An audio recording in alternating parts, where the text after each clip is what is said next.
你能否到达终点？火车跳桥版。哎，这火车烟怎么这么大呀？不是这个接口有问题呀？接轨的地方是出现问题的。不是，火车翘头了。不是，火车悬空了。这悬空，火车掉落悬崖了，兄弟们！继续来挑战，我不相信这个桥这么难走吗？这是一个跳跃的桥。但是他跳跃完以后，好像前面是有这个隐藏的轨道。我这次慢点开，不要让火车翘头，稳住这个火车。哎，好像可以，兄弟们，我这个角度应该是可以对接到下面的轨道。这怎么还晃晃悠悠的呢？小火车啊，还是哭哭冒黑烟。我用最低的速，咱们一起往前面走。这个桥不是，这是桥吗？这地方脱轨了。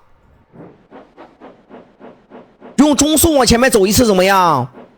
我就不相信了，这地方有这么难吗？上这个桥的时候还是要切低速，低速这个火车就翘头。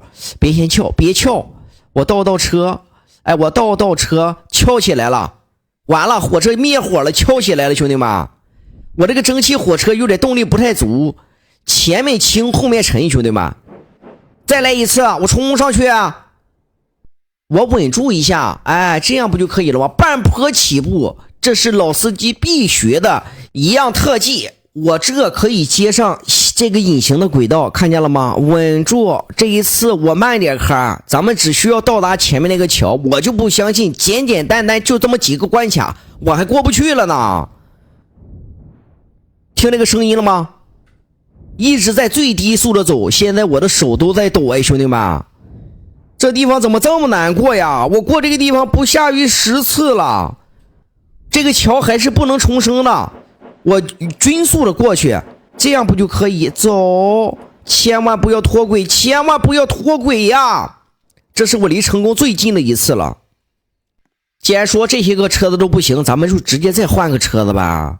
不，这个车子怎么打滑呢？它开启这个滑轮了，我关闭不了这个直接冲上去得了吧。我猛冲，兄弟们，这个火车感觉比那个车子没有那么容易翘头。只有2个轮子啊，2个轮子的火车，兄弟们，在这张地图比3个轮子的好开。慢慢滑下去就可以。有滑轮的情况下，我现在不知道我这个地方能不能过呀。来，准备往前面走，轻轻给油，轻轻给油呀！你这哪是开火车，你这不是轨道的终结者吗？这不是啊。